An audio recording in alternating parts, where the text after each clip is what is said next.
আৰাক দেখি উঠিল গা কেতুৰিয়ে বোলে মোকো খা। এনেকুৱাই ঘটনা ঘটিলে অসমত। ইজনক দেখি সিজনে এনেধৰণে পইচা ইনভেষ্ট কৰিছিলে YBI এপছত, ট্ৰেডিং এপছত। আৰু যোৱাকালি একেবাৰে সামৰি সুতি তেওঁলোকে বিদায় ল'লে। তাৰ পাছতো আপোনালোকৰ মাজলৈ এটা অপশ্যন এৰি থৈ গ'ল যে আপোনালোকে KYC কৰক।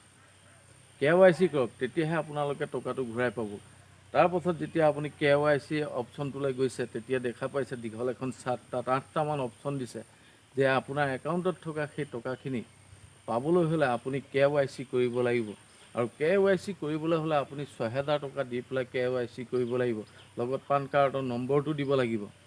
আৰু যদি এইখিনি নকৰে আপোনাৰ একাউণ্টখন চিজ কৰি দিয়া হ'ব বুলি কৈছে। তাৰপাছত কৈছে যে যদি আপুনি KYC নকৰে তেনেহ'লে আপুনি 10% টেক্স ভৰিব লাগিব, এনেধৰণেও কৈছে।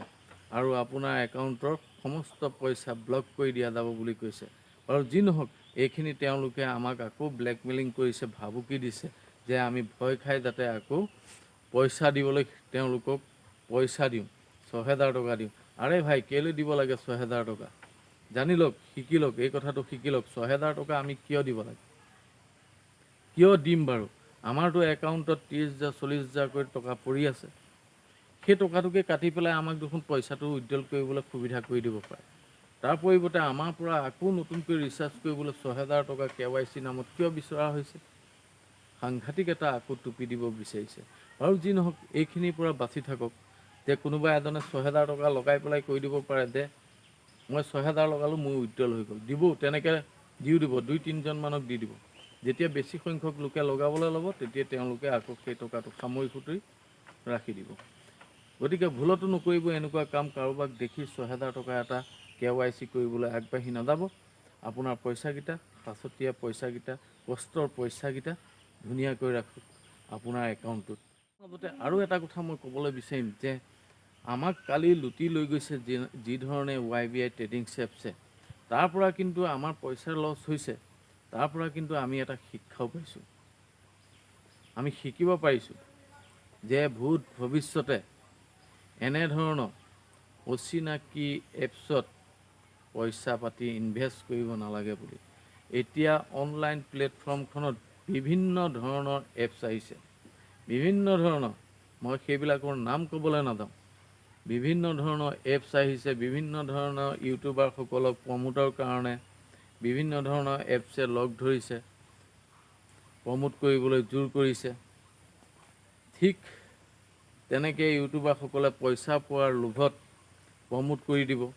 তাকে দেখি আপোনালোকে পইচা ইনভেষ্ট নকৰিব। প্ৰথম নিজে জানি লওক সেই এপছটো ক'ত, সেই এপছটো চলাইছে ক'ত, কোনে, অসমৰ কোনজন ব্যক্তিয়ে চলাইছে, সেই ব্যক্তিজন অসমৰ কোন ঠাই, বিভিন্ন ধৰণৰ তেওঁৰ পৰা নথি পত্ৰখিনি লৈ তেওঁৰ বিষয়ে জানি বুজিহে আপোনালোকে এপছত পইচা লগাব। মইতো কাণত ধৰিছোঁ, কোনো জীৱনত কেতিয়াও মই এনেধৰণে ইনভেষ্ট নকৰোঁ। আৰু কাৰণ মই আজিলৈকে যোৱাৰ নামত 1 টকাও দি পোৱা নাছিলোঁ।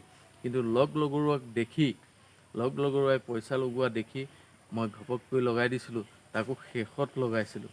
গতিকে ময়ো কষ্ট পাইছোঁ অলপ, কাৰণ কষ্টৰ ধন আছিলে, ফকটত পোৱা ধন নাছিলে। গতিকে কষ্ট পাইছোঁ। আৰু আপোনালোককো কৈছোঁ যে এনেধৰণৰ এপছে এতিয়া ভৰি পৰিছে আমাৰ প্লেটফৰ্মত, ইউটিউব প্লেটফৰ্ম, ছ'চিয়েল মিডিয়া প্লেটফৰ্মত ভৰি পৰিছে।